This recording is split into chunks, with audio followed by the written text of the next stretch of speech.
కవితకు bail ఊహించిందేనని BJP BRS కుమ్ముక్కుతోనే bail లభించిందని TPCC working president Mahesh Kumar Goud అన్నారు. మొన్నటి వరకు చీకటి ఒప్పందాలతో కాంగ్రెస్ను దెబ్బతీయాలని చూశారని, పార్లమెంట్ ఎన్నికల్లో బీఆర్ఎస్ బీజేపీ కుమ్మక్కై బీజేపీకి బీఆర్ఎస్ దాసోహం అయిందని ఆరోపించారు. హరీష్ కేటీఆర్లు ఢిల్లీలో బీజేపీ నేతల చుట్టూ ఆపద మొక్కులు మొక్కారని ఎద్దేవా చేశారు. కవిత గారికి బెయిల్ రావడం అనేది ఇది మేము ముందు నుంచి ఊహించి చెప్తున్న మాటనే.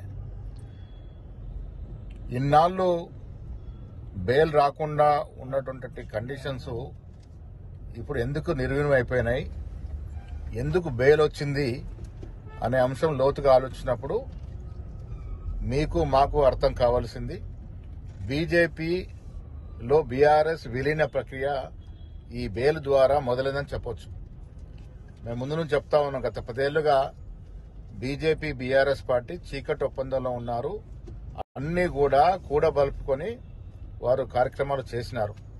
ఇవాళ కవితకి లభించిన బెయిల్ ద్వారా అర్థమయ్యేది ఏంటంటే బీజేపీలో బీఆర్ఎస్ పార్టీ విలీనమైనటువంటి ప్రక్రియ మొదలైంది. ఇది బాహటంగా వాళ్ళు ఇప్పుడు ఒకటై ముందుకు వెళ్ళాలని నిర్ణయించుకున్న దరిమిలానే ఈ బెయిల్ వచ్చింది. ఢిల్లీలో కేటీఆర్ గారు, హరీష్ రావు గారు పలు దఫాలుగా బీజేపీ సీనియర్ నాయకులతో జరిపిన చర్చల ఫలితంగానే ఇవాళ ఈడీ ఉదాసీనంగా బెయిల్ రావడానికి దోహదపడింది.